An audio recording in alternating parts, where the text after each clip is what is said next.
देशामध्ये निर्माण झालेल्या डिझेल टंचाईचा सर्वाधिक फटका नाशिक जिल्ह्यातला होतोय, कारण देशांतर्गत होणाऱ्या कांदा वाहतुकीवर याचा थेट परिणाम होतोय।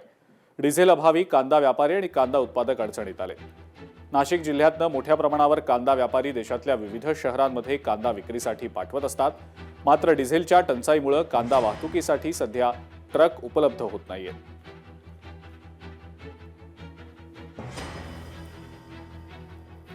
दिक्कत ये हो रही है कि माल भी महंगा ले रहे हैं, उसके बाद भाड़ा भी टाइट मिल रहा है। पहले भाड़ा 4 रुपये था, अब इस समय 5 रुपये में भी भाड़ा नहीं मिल रहे हैं। सब ट्रांसपोर्ट वाले का ना फ़ोन उठ रहा है, ना कुछ उठ रहा है, ना फ़ोन आ रहा है इधर से।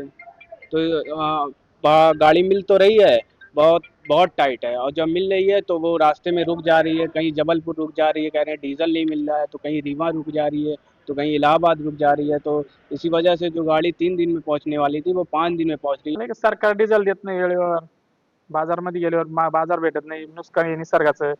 पाऊस आल्यामुळे शेतकऱ्यांचं नुकसान झालं भरपूर। 600 700 800 रुपये भाव जातोय मार्केटमध्ये गेल्यानंतर। का आता सरकार डिझेल पेट्रोल व्यापारी म्हणतात आम्हाला गाड्या भेटत नाही, ट्रान्सपोर्टचा प्रॉब्लेम येतो त्यांचा। आम्हाला त्याचा फटका म्हणजे तिन्ही प्रकारे बसतोय। एक तर आम्हाला कसं गाडी भेटत नाही, 1 रुपया 1.5 रुपये भाडे वाढून गेले त्या डिझेलमुळे। कारण की ट्रान्सपोर्टवाला डायरेक्ट गाडीवाला डायरेक्ट सांगतो का बुवा आम्हाला डिझेल भेटत नाही, आम्हाला कुठे म्हणजे ते त्याच्यामुळे जिकडे 4 रुपयाच्या आत भाडे होते ते आज 5-5 रुपये भाडे जाऊन पोहोचले आहेत। आणि जे आम्ही इडून मागे जो माल लोड केलेला आहे 4-5 दिवसापूर्वी, तो अजून बी देशावर पोहोचलेला नाही। आम्ही 3 गाड्या इडून गेलेल्या आहे व्यापाऱ्यांच्या, आमच्या स्वतःच्या खळ्यातून। ते आत्ताशीच एक गाडी पोहोचलेली आज।